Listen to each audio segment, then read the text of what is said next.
Channel open. Welcome back to WeeklyTrek, a proud member of the Tricorder Transmissions podcast network and presented in partnership with TrekCore.com. I am your host, Alex Perry. Today's show was recorded on March 24th, 2023, and is current through the Star Trek Picard episode The Breach, so beware of spoilers. All right, let's get into the show.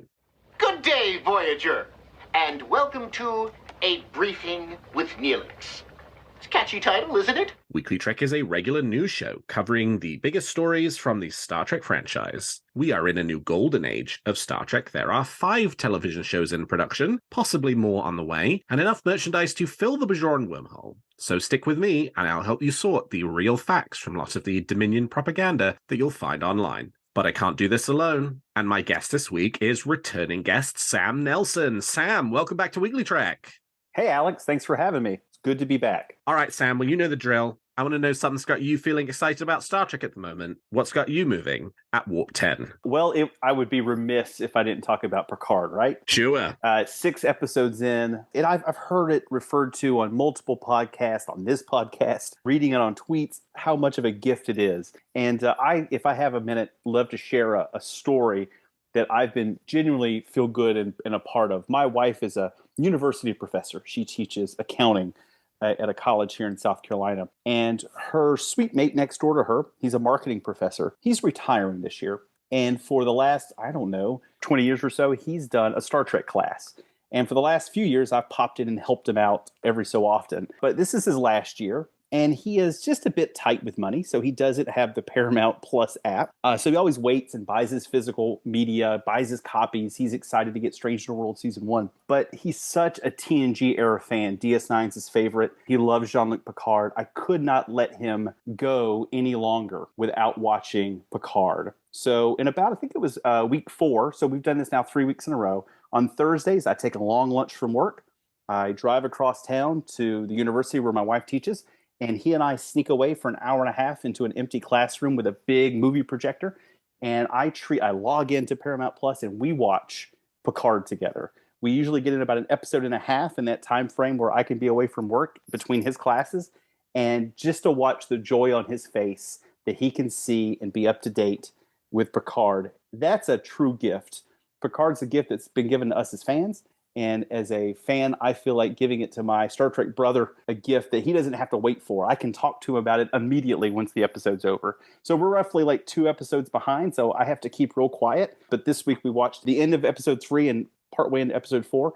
And when I just stared at him when he realized the changelings are back. And it was the best reaction in the world. So for me, Picard's been a treat that I get to share with someone who would have had to have waited 6, 9, 12 months before it comes out on physical media. So it's so incredible to be a Star Trek fan right now. That's awesome. That's such a nice thing that you're doing for him to do that. That's really terrific. And I can't wait to hear what his reaction is to, right, like the best is still to come. Still to come. So I watch it. I watch the most current episode. I wake up really early, watch it, go to work. So I watched episode 6 Thursday, and then I went back to him and watched half of 3 and half of 4. And now I get to see, because usually I'll rewatch the newest episode, but now I can, it's easy, it's fun for me to put together the little hints that they've dropped in, and you can see some bits and pieces. So I geek out all over again as well. So yeah, absolutely. He's got some great stuff coming, especially after episode 6. Hey, and as somebody who's watched the episodes again and again and again, I think I've watched each of the episodes 4 or 5 times now. They are eminently rewatchable this season. All right, let me tell you what I'm feeling good about Star Trek this week, which is specifically from this week's episode of Star Trek Picard, Daystrom Station. I love the exterior.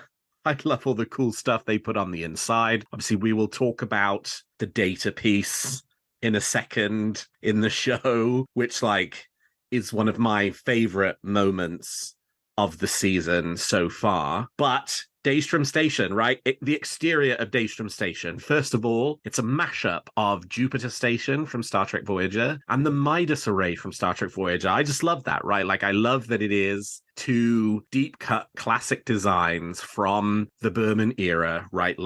You've seen them before. I've got the Jupiter Station Eagle Moss model somewhere around here. So I love that. And then you go inside, and it is just like a chef's kiss of Easter eggs, right? You've got a Thaleron device from Star Trek Nemesis. You have a Genesis device from Star Trek II, The Wrath of Khan, an attack tribble, and the body of Captain James T. Kirk.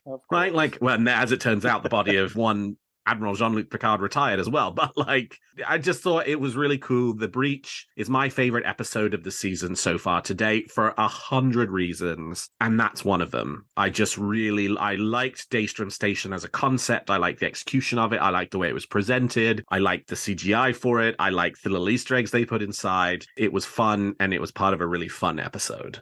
I couldn't agree more. Talk about eminently rewatchable, just those bits and pieces from the episode. If you, as a Star Trek fan's delight, you jump out. I knew it as soon as I Genesis device. Of course there would be a second one. The body of James T. Kirk, shut up. It's like you want to have someone you're watching with and you can just push them. Shut up. I can't believe that. And then the station itself, the ships ringing around it, and we didn't even get to see all the detail. I think we've probably planted a seed that we might swing back to in episodes 7, 8, 9, or 10, I hope. But what a cool place for Geordi to work in. The ultimate collector. I think I saw someone, I can't remember who I would attribute that to on Twitter. The ultimate Eagle Moss collector is Geordi LaForge. Yeah, right. Because he collects the real actual ships. I'm bored today. I'm going to go work on the 1701A. I'm just going to hang out on the bridge today. What else are you going to do? He has the life we all aspire to. All right, well, with that, let's turn to the week's top stories. There's a war going on, and I'm a reporter.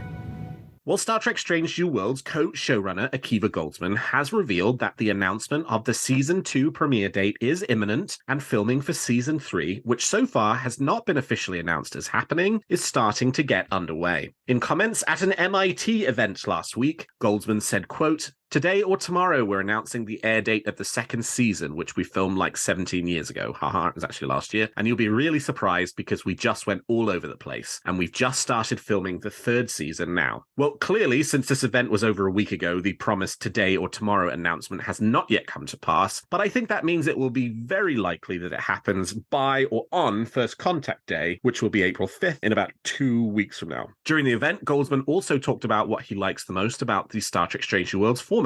Strange New Worlds is doing a thing which I think a lot of us loved about the original series, which is it jumps genre, he said. By the way, science fiction is kind of a misnomer because there are all kinds of science fiction. What's fun about Strange New Worlds, like the original series, is we'll do comedy, we'll do action adventure, we'll do hard sci-fi, we'll do romance. Yes, they're all in the same cradle of science fiction, but they are subsets. He also discussed the differences between Strange New Worlds and the original series. There's something great about standalone, there's something great about episodic, and there's something great today about the hybrid model where you can have episodic stories but serialized character arcs. Because poor Jim Kirk in the original series had to watch Edith Keeler die and then be just fine next week. And that's no fun for an actor or a writer. You want people to suffer and carry loss or gain. So we can do that on the streaming platforms while still doing episodic stories. Sam, are you excited for Strange New Worlds Season 2 and the functional confirmation that the show will be getting a third season? Of course. You know, I see people comment that Picard is the best Star Trek we've had in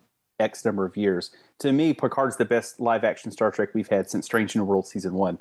And it meant so much to me. My era of Star Trek really is I grew up as a young kid pre-TNG, cutting my teeth on TOS episodes. I loved Enterprise, and I really love Strange New World. I am super excited about Season 3, the unofficial announcement of Season 3. I can't wait for Season 2 to come out. And I think, for me, I think the biggest benefit that Henry Alonso Myers and Akiva Goldsman and that team has at Strange New Worlds, they seem to be pretty far out. And and that's because of COVID or the scheduling and the timing. They have spent their time. I know before Season 1 came out, they broke those stories. They had them ready to go. Season 2 was done a long time ago. And if that just now starting filming or pre-production in Season 3, they probably had those stories written and shored up. That means that we get a tight 10 episodes. And what we saw in Season 1 of great standalone stories that carry that arc through character development, they have the benefit of just being maybe a year plus in advance of the pressure of putting on a show. It's not like the stories we heard, we go back to TNG seasons 1 and 2, where it was the struggle of of what's going on, or even early season 1 and 2 of Discovery, where it felt like they were kind of making it up a little bit as they went. There were pressures on changing scripts and doing these things. Strange New World seems to be putting it into place. 10 episodes, let's write them, let's get them tight. We're going to go 6 months and film them, or go the year to film them. And they're benefiting from having a schedule that seems to be pulled out for them. And I think we as fans get the ultimate benefit of getting those 10 great stories. Like we saw the Pike, I don't know if it's resolved or not, but I think that he's in a much better place after the season finale than he was at the beginning of the season when he's mopey on his horse. So if we can see that happen with different characters every season, man, Strange New Worlds is going to be great, isn't it? Oh, yeah. I'm really looking forward to Strange New Worlds season 2. And I'm thrilled that, I mean, look, I don't think anybody doubted the show was going to get a third season, right? There's all this stuff where it's like, well, it's not a done thing until it's a done thing, right? Until the formal announcement's made. And I'm not saying that is the case about Akiva Goldsman's comments, right? Like he wouldn't have said we're starting to film season 3 if there wasn't going to be a season 3, right? It's happening. But it's not like there was really that much doubt with the show being as popular as it was in its first season, that it wasn't going to make it at least to season 3. But it's fun to know that. And I assume, whenever they announce the premiere for season 2, they will also say, and we're excited to announce we've renewed the show for a third season, and it's filming in Toronto right now. And I think it's probably a safe bet. It's March the 24th, episode 6 of Picard, that there is, I would put it as a high 90% chance that there is going to be a gap between the end of Picard season 3 and the start of Strange New Worlds season 2, right? Could be 3 weeks, could be 4 weeks, could be 5 weeks, could be a bit longer. Probably not too much longer, because then I think they probably want to do Lower Decks season 4 in August, so you can't push it back too far, but there will be a gap. But I can't wait. I'm really looking forward to this, and I really want to see a trailer, right? It's sort of why I'm really sort of gunning for, I expect we will get the announcement on First Contact Day, since that's now, at the time that people listen to this, less than 2 weeks away. But I also think it's possible it'll happen before, particularly if they have other announcements for First Contact Day that they want to do as well. So yeah, I'm ready for a trailer. I want to see this. I'm ready to dive in, and I'm really excited there's going to be a third season. Yeah, absolutely. We come off the news of the last few weeks where I think a lot of fans like me are still processing, what does it mean for the end of Discovery? How does that shuffle the schedule? How does that look moving forward? But if I take away, when TNG went off after 7 seasons, 7 seems like a lot, right? And those were 24 plus episode seasons. We don't do that anymore. But in the era of streaming, if we use perhaps the Discovery model of 5 seasons and know that I'm going to bake in my mind, Picard aside, that was always going to be 3 seasons. But if we use 5 as the new model, which most streaming series don't go really past 4 or 5, even popular ones. I'm a big fan of Succession, which starts Sunday on HBO. They're ending at season 4, and they're one of the most popular talked about TV series that there is.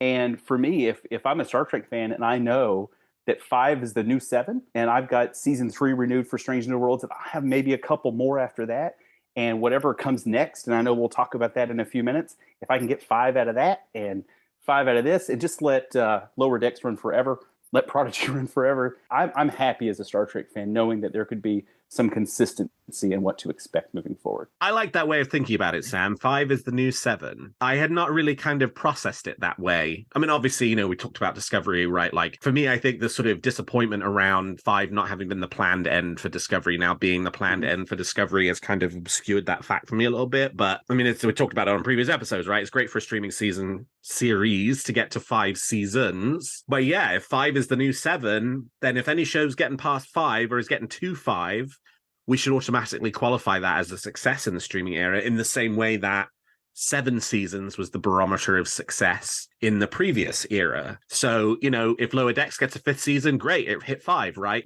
If Strange New Worlds gets 5 seasons, great, it hit 5.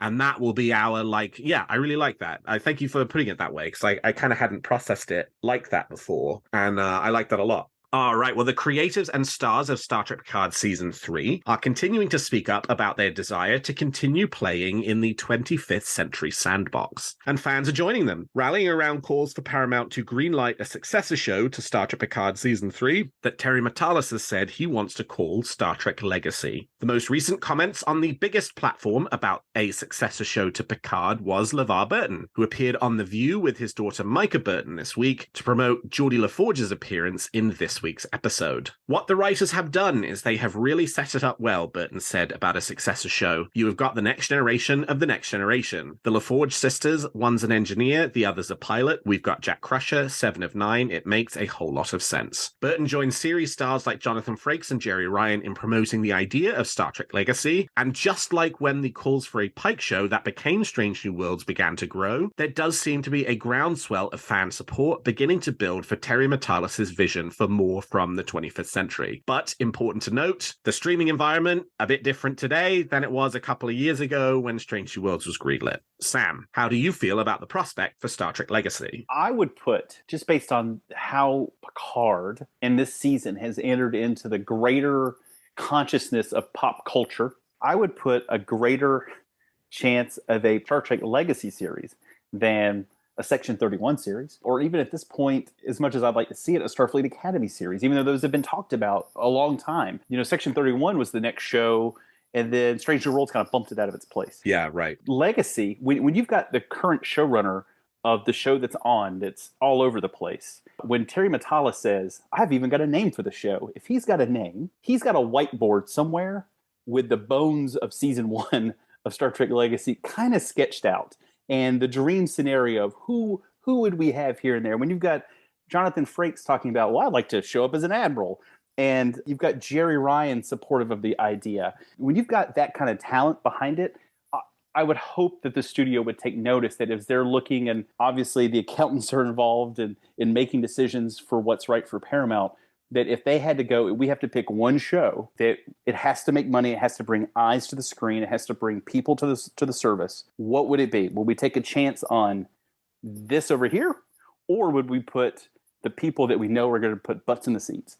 And that is, to me, Star Trek Legacy versus something a little bit more a roll of the dice. Yeah, I think I agree with that. Although I think it also depends a little bit on at what stage of sort of secret pre-production is either Section 31 or Starfleet Academy at, right? Absolutely. Like, sure. You know, if they are like further along, then, you know, maybe it's like too late to, you know, sort of stop them and reinsert something else into like its place, right? Like, absolutely. From what we understand, Strange New Worlds did displace Section 31 in the schedule. That Section 31 had been kind of moving along, and then Strange New Worlds, it sort of came down to a choice between Section 31 or Strange New Worlds, and they decided to do Strange New Worlds instead. And, you know, now Section 31 will be whatever it will be, right? Comments from Kurtzman today, or not today, but like that have been published in Empire magazine recently. I'll probably talk in more detail about that article as a news story next week, but talking about, you know, wink, wink, nudge, nudge, Section 31, right? Like sort of,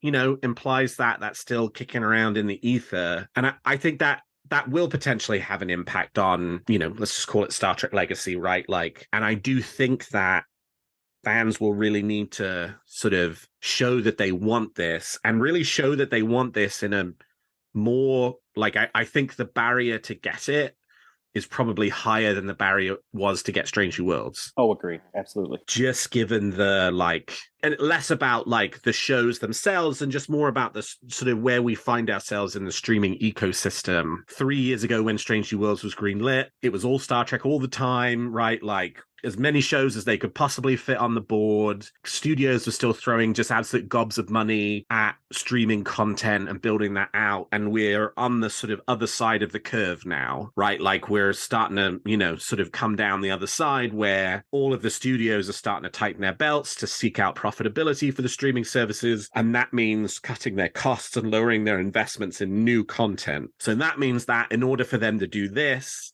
they have to really want to make it happen. And the way they really want to make it happen is by fans saying, this is something we really want. This is going to drive subscriptions, and this is going to drive continued revenue and attention on the Star Trek franchise. And so, like, I really want Star Trek Legacy, and I'm prepared to lean in as much as I have to in order to, like, make this happen, because I really want a continuation of 25th century Star Trek. Talked about this on a bunch of episodes, but, like, it's my era. It's what I want, right? I love all the other shows, but this is what I want. And I think, you know, we're really going to have to just sort of, like, work to make it happen, which is no problem, right? We're Star Trek fans. We made Strange New Worlds happen. We made a 4th season of Enterprise happen. We made a 3rd season of Star Trek happen. We've made 900 episodes of this long-running franchise happen. We can do it again to get a Star Trek Legacy show. I am Paramount perfect customer when it comes to Paramount Plus. I do not cancel my subscription between seasons. I keep it. And because I spend $10 a month it's the only one I think I get without commercials. I have them all, but I have the commercial plans to save some money on some of the others. But for this one, I watch other shows on Paramount. And I know that they have invested heavily in the Taylor Sheridan universe of Yellowstone. They have essentially, if you look at the Paramount Plus platform, they've got a bunch of Star Trek, and they got a bunch of Yellowstone spinoffs. Mm-hmm. And I don't watch Yellowstone, never watched a single episode. But I did watch 1923 because I like Harrison Ford. And then it made me go watch 1883. So for me, I am Paramount's perfect kind of customer. And if they can do the same thing with Star Trek and continue to find what works for a broader audience, like a legacy series would do, I think that's going to continue to allow them to bring people into the fold and keep them there. And if that is a Michelle Yeoh, a Section 31 miniseries or movie or limited series, then strike while the iron's hot, while she's still holding the Oscar. That would be another great avenue. There's plenty of great chances out there for this. I think Legacy is in the best position it's going to be in right now. And it is no bad thing that you have LeVar Burton and Jonathan Frakes and Jerry Ryan and Terry Matalas out there, you know, sort of advocating to do this and saying they want to do it and it's a good idea, right? Like, you know, the fans have some help on this one. And I think, you know, as if we all work together to send that strong signal to the studio, hopefully they'll listen and pay attention and give the fans what they want, right? Like, Strange New Worlds has been massively successful. That was not the intent of Paramount, right? Like, until we said, this is what we want. That's what we want. And it has paid dividends to them, right? Like, pay attention to us again, please. We know what we're talking about. Well, this week's episode of Star Trek Picard, The Breach, saw the big return of Brent Spiner and LeVar Burton to the Next Generation family on Star Trek Picard. Well, I guess Brent Spiner's been on it the previous 2 seasons, but like, we got him back for this season, and the 2 TNG stars talked to Variety about the experience. When asked if he had thought in the intervening years since Nemesis about what Geordi got up to after the last TNG movie, Burton reflected on how Picard gave him an opportunity to advocate for a course correction for the character from TNG. No, not really, he said. I mean, when it was clear that Nemesis was going to be our last hurrah, there was some sadness that we didn't have an opportunity to go out, you know, knowing that we were going out. Creating a story that did that would have been nice. But after 2 decades, I've long since given up on the idea that we'd ever come back together again. So this was a pleasant surprise. And an opportunity, I think, to make an adjustment where Geordi is concerned that I felt really needed to happen. In the series, Geordi, as the engineer, was uncomfortable in the presence of women, which I never liked. Especially given if you look at Worf as a Klingon and not a human, then Geordi was the black man who had maladaptive relationships with women. That felt uncomfortable as well. Terry's idea that Geordi had kids, that he was a parent, addressed that for me really elegantly. And Brent Spiner was staying mum in the interview about the surprise reveal this week that the android we thought was just Lore is a little more than that, containing both lore and data, but he did talk more about how much he has been enjoying not having to wear the full data makeup again. Well, it certainly saved a lot of time for me, he said. Terry and I discussed this synthetic being having no gold eyes either, but at the end of the day, we thought it needed that one distinguishing quality that just went through time and remains the same. And the two both reflected on what it was like to be back on the screen together, given the deep friendship between Data and Geordi on The Next Generation. Spiner said, quote, "It felt very natural for me. We had a history of playing together, but primarily because we have so many years of being together since we last played the characters. Our affection for each other is no less than the characters have for each other, so it's not particularly difficult to have that experience." And Burton reflected that, quote, "Brent Spiner's hands down the best acting partner I've had in my life. There is an unspoken language that we have developed over time that comes quite naturally to me." And we heard from LeVar in the last story about his desire for a continuation for these characters. And what about Brent Spiner? Well, Brent said, and I quote, "I, for one, would like to see one of these 10-episode movies every single year for as long as they can do it." Sam, what was your reaction to seeing Geordi and Data back this week in Star Trek Picard? That was in an episode filled with 100 wows. That was one of those that just caught you, right? You're watching it and you see it and you're looking at Geordi's face. And I had to watch the scene a couple times because the first time I watched it, I didn't hear what else was going on. I kind of, Rafi and Jonathan or Riker, I kind of ignored them for a second. I just focused on what was Geordi looking at when he saw his old friend again. You know, it's wild to think that 1986, they're putting together TNG, and you find two actors and you cast them in these roles, and you don't know what it's like, and you don't know if the series is going to make it a season, and it goes on. Now we're 30 years later, and these two guys who were written to be best friends really kind of became best friends. And it's really cool to see it come full circle and see them back together. And you can't ask, you know, Brent Spiner was asked to play, I don't know, 24 characters in his career in Star Trek. And now we can just kind of jam them all together into one body. It's for me, it's got to be great for Brent and to play them all together.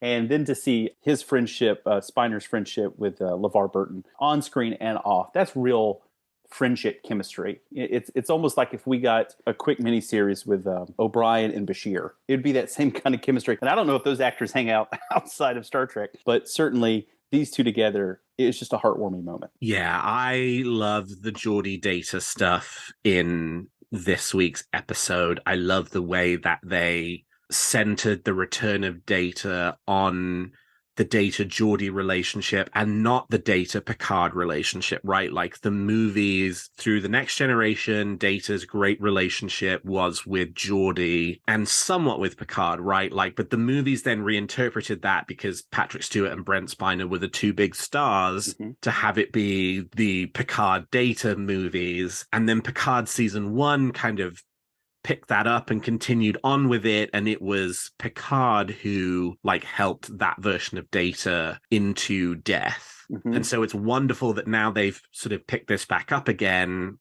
The focus is on Geordi and Data's relationship, and I think there's probably going to be some people who are like, I don't love that Data's back again because, you know, the send-off in season 1 was really good and like that closed the story for the character, and like I get that, but I am also thrilled to see Data again. And it also, right, like just the fact that his appearance is so different. This is clearly, you know, a different version of the character. We don't know how the sort of lore situation will resolve and how that will resolve, but I love the idea of revisiting Data in a slightly different way than we've seen him before, right? The season 1 appearance, that was classic Data, right? Yellow makeup and everything. This is something a little different. Clearly, you know, they have ideas for the direction they want to take this in, right? That whole Alton Soong speech, which I thought it was wonderful they brought him back from season 1. I thought the character was rubbish in season 1, but I really liked the way they kind of wrapped that up because they didn't need to, or I guess they didn't have to. So I really liked the speech, and the speech sort of implies like this is something new and this is something different. I just really like it. I really like the fact that Data's back. You know, they sort of talked about like there being that the TNG crew were coming back, and it was like, oh, who's Brent Spiner going to play, right? Like, is it going to feel quite the same when it's just 6 of the 7 and the 7th is sort of playing the like villainous version of him? And of course it's Data. But I love that they kept that under wraps. I love that we didn't find that out until today. They sort of told you it was lore, and it's like, no, actually it's Data, right? It's Pop Goes the Weasel and Moriarty and crows. It's not crystalline entities and facial twitches. So yeah, I just like I love this episode. And that was another scene so well done. There were probably 100 different directions they could have taken it. When in the teaser we saw Geordi look at lore, and we saw Moriarty, and we didn't really know how it was going to all fit together. And then as the episode is unfolding, and we see the crow, and we see Riker start putting it together, the notes, and then the way they put the flashback to Encounter at Farpoint in there. Ah, beautiful.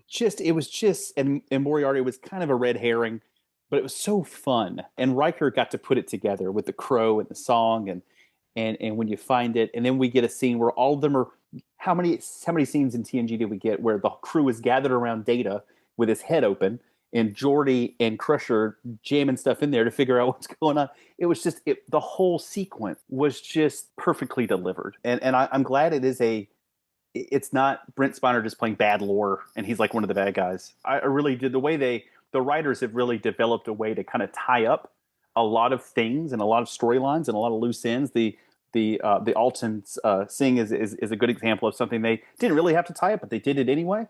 Everything's kind of you can feel now as we enter the back half of the season that direction that we are unfortunately speeding towards the end, where they're really that funnel is starting to catch up with us. But could not have been a better introduction to the oldest new character that we could possibly get. I'm annoyed at myself now too, because I remember there being a story several months ago. I can't remember who said it. It might have been Jonathan Frakes. Somebody said that first meeting between Riker and Data was in some way important for the season, and like how that did not then like sort of switch the thinking over to, well, maybe Brent Spiner is just playing Data, right? Like, I don't know, but that, you know, they did such a great job of holding that reveal back. And it is so wonderful for the fact that they did, because like you as the audience, right, as you say, are figuring it out alongside Riker. And then when the doors open and it's like a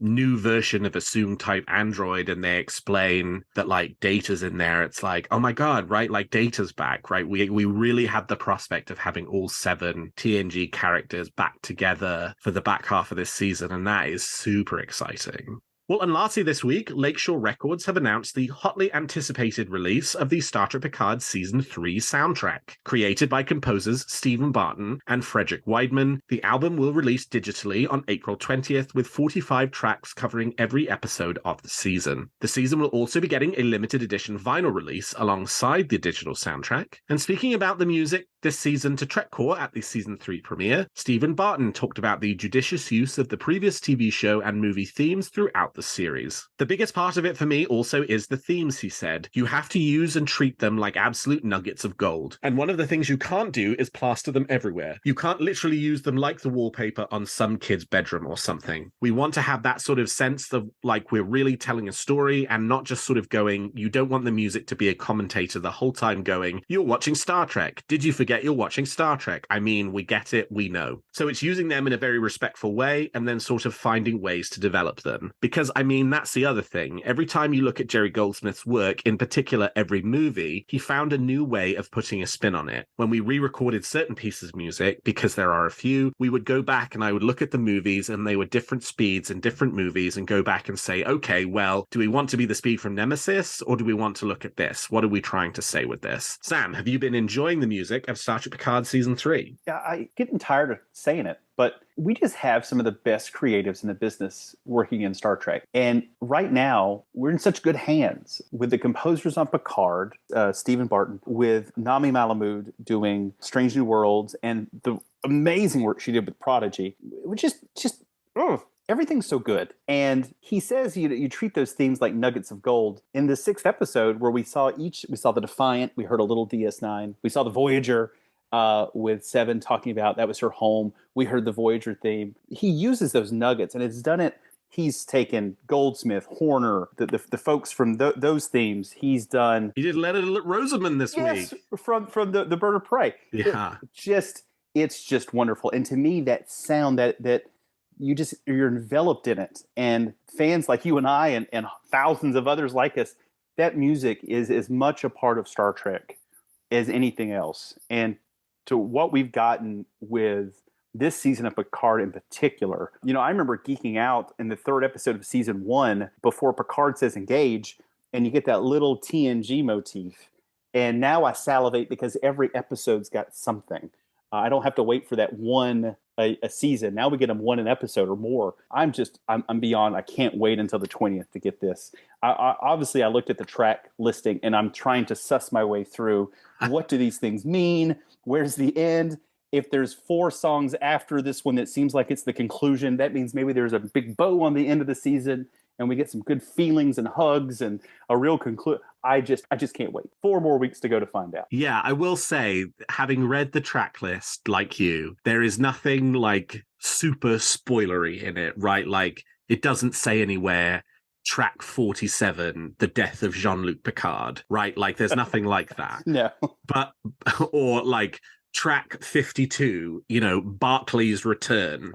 But those were James Horner titles. Spock dies. Right. What?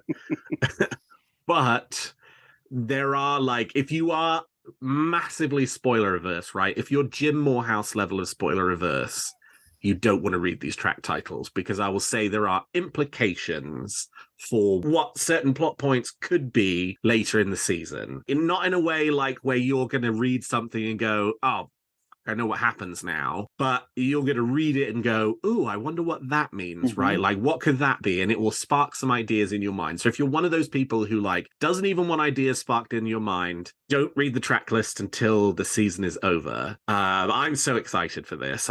This is my favorite. Strange New World season 1 prior to this was my favorite season of Star Trek music. Prodigy season 1 is my third favorite season of Star Trek music, and Star Trek Picard season 3 is my first favorite. I love not just the old stuff, right? Like the way that they have really used the existing music and motifs to tell a story. The fact they use the First Contact theme as the opening credit, or I guess now the closing credit music for this season. But I actually really like the new stuff as well, right? Like I love the Titan theme has really kind of, sort of wormed its way into my soul. And it's a really recognizable theme, right? Like it's one that you can hum. And could you really say that about a lot of the Discovery or the Picard season 1 or 2 music, right? Like Jeff Russo's great, but like a very different composer than Stephen Barton, a very different composer than Nami Melamed, who sort of do understand that sort of that themes matter, and character themes and ship themes and thing themes like are baked into the DNA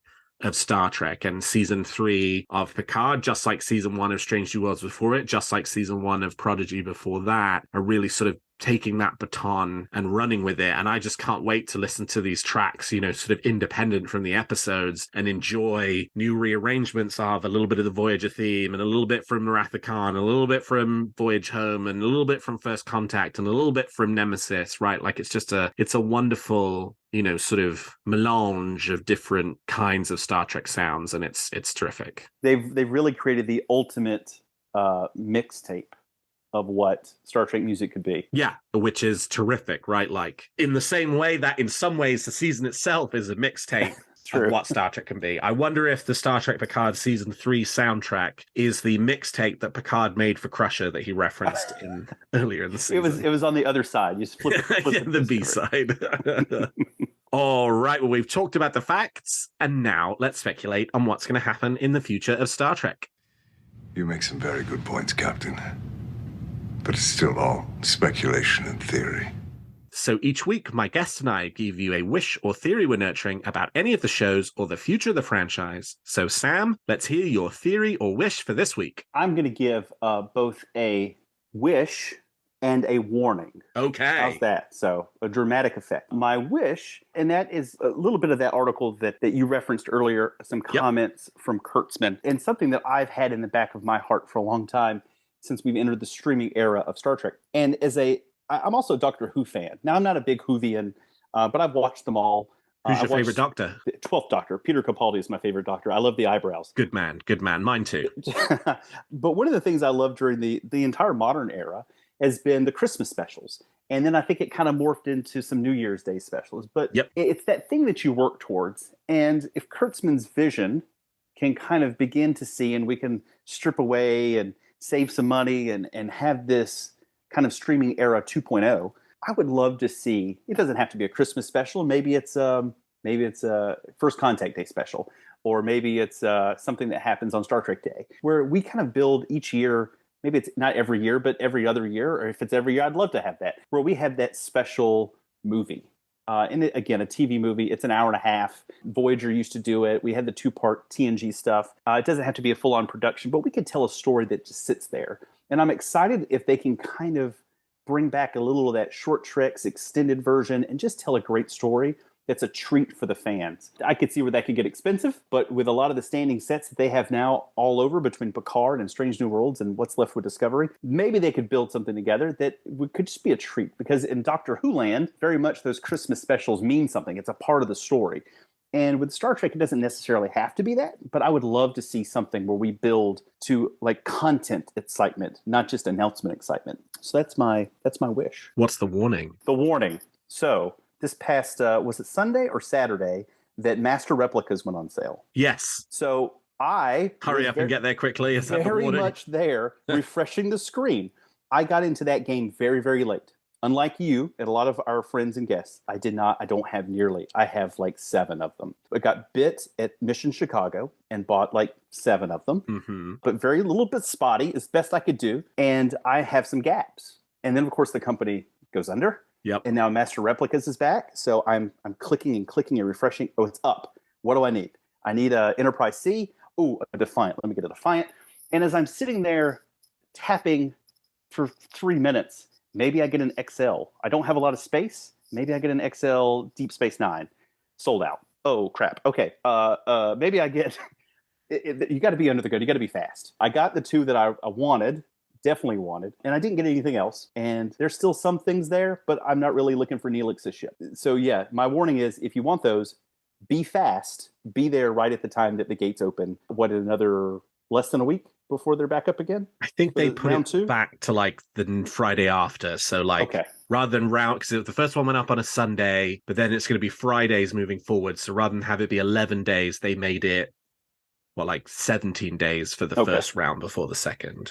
Be there at the time that, I guess, now it's not the website will open, but that the stock will change over. And my other piece of advice, since Shopify is the platform they use, create yourself a Shopify account and put a payment method in there so it's pre-saved, and put your address in there so it's pre-saved. So once you add things to your cart and you hit checkout, all you have to do is put in the code that it texts you, all of your information populates, and then you just hit the purchase button and you are done. Saves you valuable seconds of time if there's something you really want. And some of these items were like, I think there was sort of, people were looking at the sort of stock counts, and the Cerritos, which sold out within seconds, there maybe were 5 of them.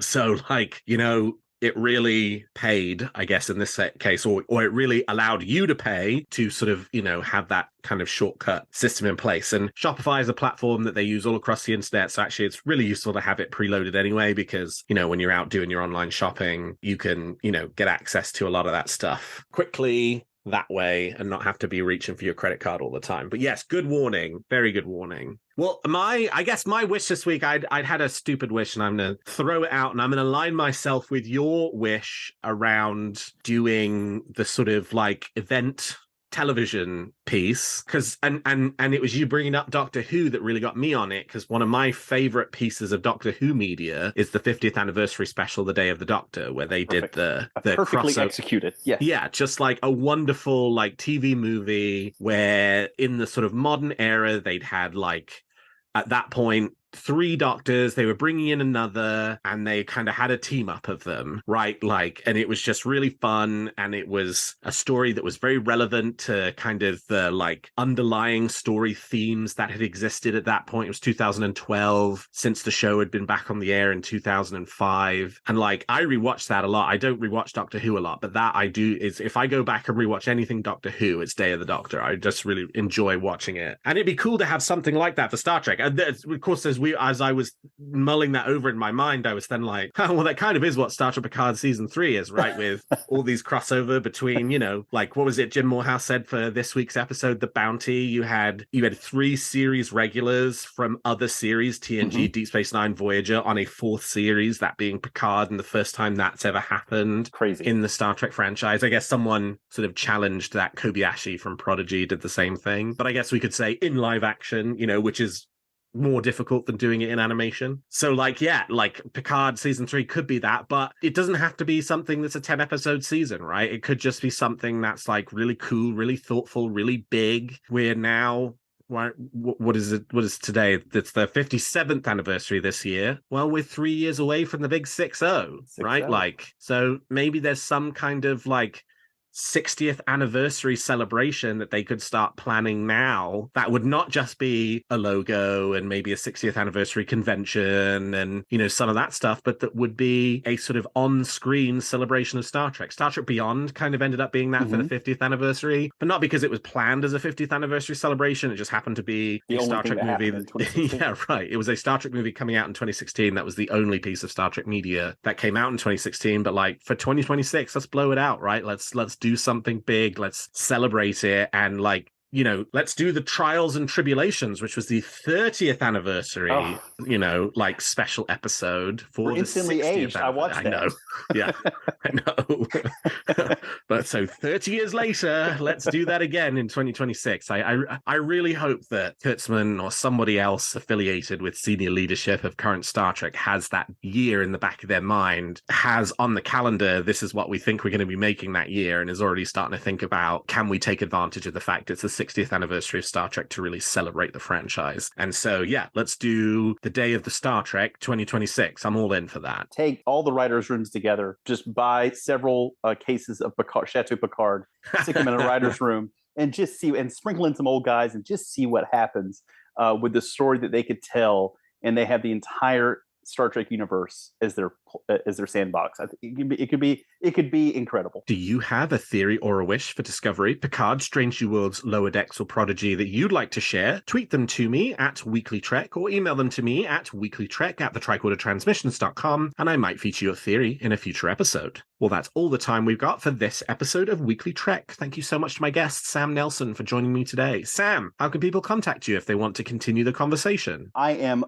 readily available on Twitter still, at SLNelson77. And you can find this show on Twitter at WeeklyTrek and me at Alexander T. Perry. And if you enjoyed the show, please consider leaving us a 5-star review on your podcast player of choice. And please check out some of the other great shows on the Tricorder Transmissions. And if you like our shows, please also consider becoming a Patreon of Tricorder, which you can find at patreon.com/the Tricorder Transmissions. And lastly, if you're looking for Star Trek news on the internet, I hope you will turn to trekcore.com. Well, thank you, Sam. Thank you to all of my listeners. And until next week, live long and prosper.